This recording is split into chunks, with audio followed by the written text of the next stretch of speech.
السلام عليكم ورحمة الله وبركاته. قال الله تعالى في كلامه وفرقانه: أعوذ بالله من الشيطان الرجيم. بسم الله الرحمن الرحيم. ألا إن أولياء الله لا خوف عليهم ولا هم يحزنون. صدق الله العظيم. அல்லாஹுவின் நல்லடியார்களே, பெரியோர்களே, அல்லாஹு ஜல்ல ஷானஹு வ தஆலா மனிதனை படைத்து மனிதனுக்கு நேர் வழி காட்டுவதற்காக அவ்வப்போது நபிமார்களை அனுப்பி கொண்டே இருந்து இறுதியாக எம்பெருமானார் ஸல்லல்லாஹு அலைஹி வஸல்லம் அவர்களை அனுப்பி அவர்களுக்கு பிறகு இந்த உம்மத்துமார்களிலே உண்டான மிகப்பெரிய ஞானிகளை, அவுலியாக்களை மற்றும் உலமாக்களை சமுதாயத்திற்கு வழிகாட்டுவதற்காக அல்லாஹு தஆலா ஏற்பாடு செய்தார். உலமாக்கள் ஷரியத்தினுடைய வெளி சட்டத்தை போதிப்பார்கள், அவுலியாக்கள் ஷரியத்தினுடைய அந்தரங்க சட்டங்களை போதிப்பார்கள். உலமாக்கள் போதிப்பது ஷரியத்து, அவுலியாக்கள் போதிப்பது ஷரியத்து தரீக்கத்து, வெளிரங்க சட்டம், அந்தரங்க சட்டம், எல்லா சட்டங்களையும் போதிப்பார்கள். அப்போ பெருமானார் ஸல்லல்லாஹு அலைஹி வஸல்லம் அவர்களுக்கு பிறகு உலகமெங்கும் இந்த சத்திய சன்மார்க்கத்தை நிலைநாட்டுவதற்காக ஆங்காங்கே பல்வேறு அவுலியாக்கள், இறைநேசர்கள் வந்தார்கள். அதிலே ஒருவர் தான் அல்லாமா இமாமுல் முஸ்லிமீன் மௌலானா அஹமது ரிதா கான் ஃபாசில் பரேலவி ரஹமத்துல்லாஹி அலைஹி. அவங்க யூபி மாநிலத்தில் பரேலி என்ற ஊரில் சுமார் 100 வருடங்களுக்கு முன்னர் வாழ்ந்தவர்கள். இந்திய நாட்டில் தீய கொள்கைகளை தீர்த்து கட்டுவதற்கு புறப்பட்ட புரட்சி புயல் என்று அவர்களை சொல்லலாம். காரணம், அந்த காலத்தில் இஸ்லாத்திற்கு எதிராக எத்தனையோ தீய கொள்கைகள் தலை தூக்கி தாண்டவம் ஆடின. அந்த தீய கொள்கைகளை தீர்த்து கட்டி சுன்னத்துல் ஜமாத்தினுடைய தூய கொள்கைகளை நிலைநாட்டுவதற்காக தன்னுடைய வாழ்நாள் முழுவதையும் முற்றாக அர்ப்பணித்து கொண்டவர்கள் அல்லாமா அஹமது ரிதா கான் ஃபாசில் பரேலி ரஹமத்துல்லாஹி அலைஹி. அவங்களுடைய உருஸ் தினம் நாளைக்கு, அதாவது சஃபர் பிறை 24, இன்னைக்கு சஃபர் பிறை 23. அப்போ இந்த நேரத்தில் இது போன்ற நல்லோர்களுடைய வாழ்க்கையை நாம் தெரிந்து கொண்டால் நாமும் அது போன்ற அறப்பணிகளில் ஈடுபடலாம் என்ற ஆர்வமும் உத்வேகமும் நமக்கு ஏற்படும். சில வலிமார்கள் பிறக்கும்போதே இறைநேசர்களாக பிறக்கிறார்கள். அல்லாமா அஹமது ரிதா கான் ரஹமத்துல்லாஹி அலைஹி மக்தபில் ஆரம்பத்தில் சிறுவராக இருக்கும்போது ஆசிரியர் பாடம் நடத்தினாங்க, பள்ளி பாடம் நடத்தும்போது அந்த காலத்தில் இருந்த குரானில் ஒரு தவறான அச்சு ஒன்று இருந்தது. இன்னமா அப்படின்னு சொல்லி கொடுத்தாங்க ஆசிரியர். ஆனால் அவங்க அன்னமான்னு ஓதுனாங்க. ஆசிரியர் சொல்லி கொடுக்குறாரு, என்னப்பா இன்னமான்னு சொல்கிற, நீ அன்னமான்னு சொல்கிற. அப்போ இன்னமான்னு ஆசிரியர் சொல்கிறாரு, இவங்க அன்னமான்னு சொல்கிறாரு. இப்படி திரும்ப திரும்ப சொல்லிட்டு இருக்கும்போது இதை அவங்களுடைய பாட்டனார் தூரமாக நின்று பார்க்குறாங்க. நம்மளுடைய பேரப்புள்ள என்ன, ஆசிரியர் அன்னமான்னு சொல்லும்போது, அதாவது ஜபர் வச்சு சொல்லும்போது இவர் இன்னமான்னு ஆசிரியர் சொல்லி கொடுக்குறாரு, தேர் வச்சு சொல்லும்போது இவர் ஜபர் வச்சு சொல்கிறாரு. என்ன நம்ம போய் பார்ப்போன்னு பார்த்தா அங்கே குரானில் அன்னமான் தான் இருக்கணும், ஆனால் அச்சிப்பில் இன்னமான்னு ஜபர் விழுந்திருக்குது. இது ஆசிரியர் தெரியாமல் சொல்கிறாங்கிறத புரிந்து கொண்டு அப்புறம் அவங்க திருத்திட்டாங்க. வாயிலமும் அன்னமா அப்படின்னு குரானில் ஒரு ஆயத்து வருது. அப்போ இவங்க சொன்னது ஆசிரியர் அவரும் தவறாக சொல்லி கொடுக்கல, அச்சில் இருந்ததுனால அப்படியே சொல்லி கொடுத்துட்டார்.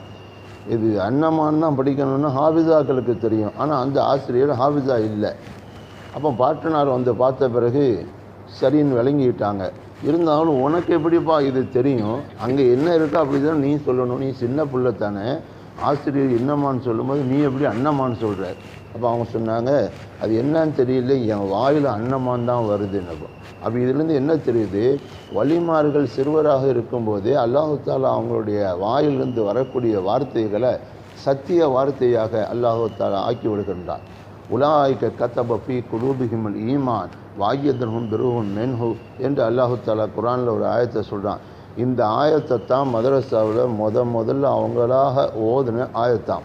இந்த ஆயத்தில் அப்படி என்ன சொல்கிறான்னு சொன்னால், யார் அல்லாஹ் ரசூலின் மீது அளப்பெரிய பிரியத்தோடு சத்திய சன்மார்க்க சேவை செய்கிறாங்களோ, ஈமானில் உறுதியாக இருக்கிறாங்களோ, அவங்களுக்கு அல்லாஹு தாலா அவங்களுடைய உள்ளத்தில் ஈமானை பதிவு செய்கிறான் என்று அல்லாஹு தாலா சொல்லி காட்டுறான்.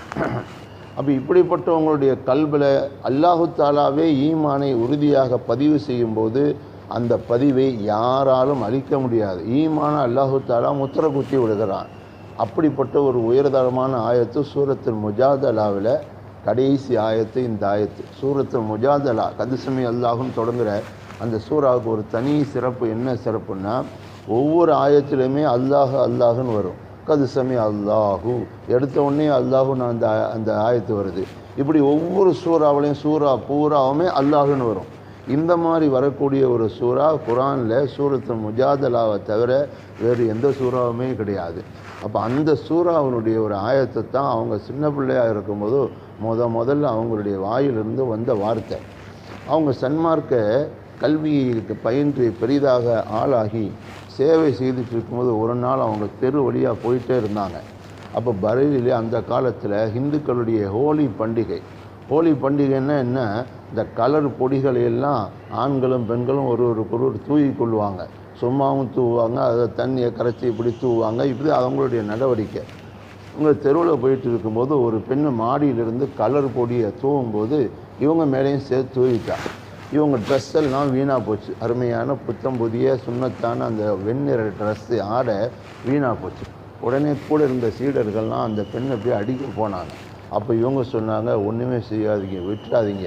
என்ன கலர் பூசுனா ஓ அவுரத்கோ ஹுதானே இஸ்லாம்க்கு ரங்கு கரேகா அப்படின்னு சொன்னாங்க. அந்த பெண்ணுக்கு அல்லாஹு தாலா இஸ்லாத்தினுடைய நிறத்தை பூசி சிறப்பிப்பான். சிபுகத் அல்லா ஒமன் அஹ்சனுல்லாஹி சிபுகத்தம் ஒனஹனலஹு ஆபிதூன் அப்படிங்கிற ஆயத்தை அவங்க கருத்துப்பட சொன்னாங்க. இதனுடைய அர்த்தம் என்னன்னா, அந்த காலத்தில் வாழ்ந்த கிறிஸ்துவர்கள் தான் பெற்றெடுக்கின்ற பிள்ளைகளுக்கு மஞ்சள் நீராட்டி இப்போ தான் இவன் உண்மையான கிறிஸ்தவனை ஆகிறான்னு சொல்லுவாங்களாம். இது அந்த காலத்தில் ஒரு பழக்கம். அதற்கு ரத்தாக அல்லாஹ் தஆலா குரானில் சொல்கிறான், டே மஞ்சள் நீராட்டின ஒன்றா போதுமாடா, சிபுகத்தல்லா ஒமன் ஹஸ்தமல்லா சிபுகத்தவன் அஹன்லஹு ஆபிதூன். குரானில் ஈமானுங்கிற அந்த நீர் இருக்கிறது, அந்த சாயம் அல்லாஹ் யாருனுடைய உள்ளத்தில் பூசுகிறானோ அந்த சாயம் ஒரு நாளும் போகாது. அல்லாஹுவை விட சாயம் பூசுகிறவன் யாருடா அப்படின்னு குரானில் கேட்குறான். இந்த ஹோலி பண்டிகைக்கும் குரானுடைய இந்த வார்த்தைக்கும் ஒரு நெருக்கமான தொடர்பு இருக்குது. ஹோலி பண்டிகைங்கிறது கூடாது, ஹராம், அது வேறு விஷயம். அப்போ பழைய காலத்தில் யூதர்களும் கிறிஸ்துவர்களும் மஞ்சள் நீராட்டி குழந்தைகளை நாங்கள் எங்கள் மார்க்கத்தில் சேர்க்குறோன்னு சொல்கிறதும் கூடாது. ஆனால் அல்லாஹ் தஆலா அதற்கு ரத்தாக ஒரு தொடர்பான ஒரு ஆயத்தை சொன்னான்.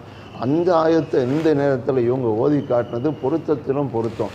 இந்த ஆயத்தை இவங்க ஓதி காட்டி அந்த பெண்ணுக்கு அல்லாஹு தஆலா இஸ்லாத்தை கொண்டு நிறம் பூசுவான்னு சொன்னாங்க. சொல்லிவிட்டு அவங்க வாட்டில் போயிட்டாங்க. அந்த பெண்ணை அடிக்காதீங்க, திட்டாதீங்க, ஏசாதீங்கன்னு சொல்லிட்டு. ஆனால் என்ன ஆச்சரியம், கொஞ்ச நேரத்தில் அந்த பெண் ஓடோடி வந்து ஹஜ்ரத் அவங்களுடைய காலில் விழுந்து அஷ்ஹது அல்லா இலாஹ இல்லல்லாஹ் அஷ்ஹது அன்ன முஹம்மது ரசூலுல்லாஹ்னு சொல்லி அந்த பெண்ணு இஸ்லாத்துக்கு வந்துட்டாள். அப்போ அவள் இஸ்லாத்துக்கு வரப்போகிறா. அதுக்கு என் மேலே அவள் செய்யக்கூடிய ஒரு சின்ன அவமரியாதை, இந்த கலர் போய் தூவுறது கூட ஒரு காரணமாக இருக்கலாம் என்பதை அவர்கள் முன்னரே என்ன செய்து விட்டார்கள், சூசகமாக தன்னுடைய வாயிலிருந்து சொல்லிவிட்டார்கள். அவங்க நிறைய கித்தாபு இஸ்லாத்துக்காக எழுதியிருக்காங்க. அதில் ஒரு முக்கியமான கித்தாப் என்னென்னா ஃபத்தாவா ரிஸ்வியா. அந்த ஃபத்தாவா ரிஸ்வியா என்பது 30 வால்யூம்களை கொண்டது. ஒவ்வொரு வால்யூமும் சுமார் 500 பக்கத்துலேருந்து 600 பக்கம் வரை இருக்கும். 30 வால்யூம்களை கொண்ட அந்த ஃபத்தாவா ரிஸ்வியாவை மற்றவங்க பார்த்து முடிகிறதுக்கே ஆயுள் போதுமா இல்லையான்னு நினைக்க வேண்டியது இருக்கும்போது அவங்க எப்படி இவ்வளோ பெரிய புக்ஸத்தை எல்லாம் எழுதுனாங்கன்னு சொன்னால், அவங்க எழுதும்போது மார்க்க சட்டங்களை ஒவ்வொரு நாளும் 2 கையிலையும் பேனா வச்சு ஒரே நேரத்தில் 2 கழுத்துக்கள் எழுதுவாங்களாம். ஒரு ஆள் ஒரு கையினால் ஒரு பேனா வச்சு தான் எழுத முடியும். 2 பேனா வச்சு எழுதினாலும் ஒரே கருத்தை தான் எழுத முடியும். ஆனால் அவங்க 2 கையிலையும் 2 பேனா வச்சு 2 கருத்துக்கள் எழுதுவாங்களாம்.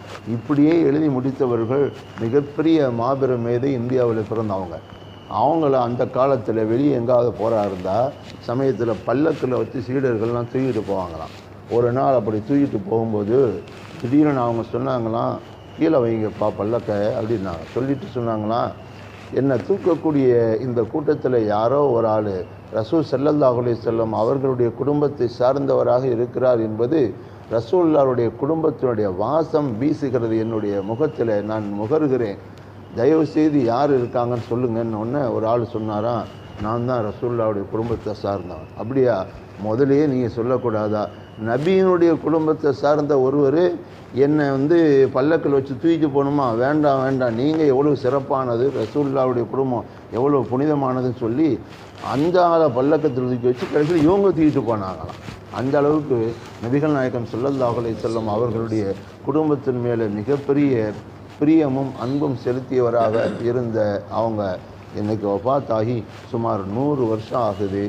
இஸ்லாத்தில் குறிப்பாக இந்த இஸ்லாத்திற்கு எதிரான வழிகட்ட வஹாபிகள்லாம் ஊடுருவி அல்லாஹ் ரசூலை தரக்குறைவாக தாக்கி எழுதி பேசி வரக்கூடிய அந்த காலகட்டத்தில் சத்திய சன்மார்க்கத்தை நிலைநாட்டுவதற்காக முற்றாக அர்ப்பணித்தவர்கள் அவர்கள்.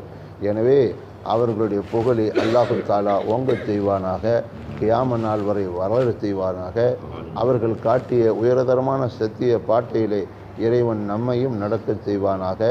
அவர்கள் மூலம் ஈமானை நம்முடைய கல்விலை அல்லாஹு தாலா இஸ்ரப்படுத்தி வைப்பானாக.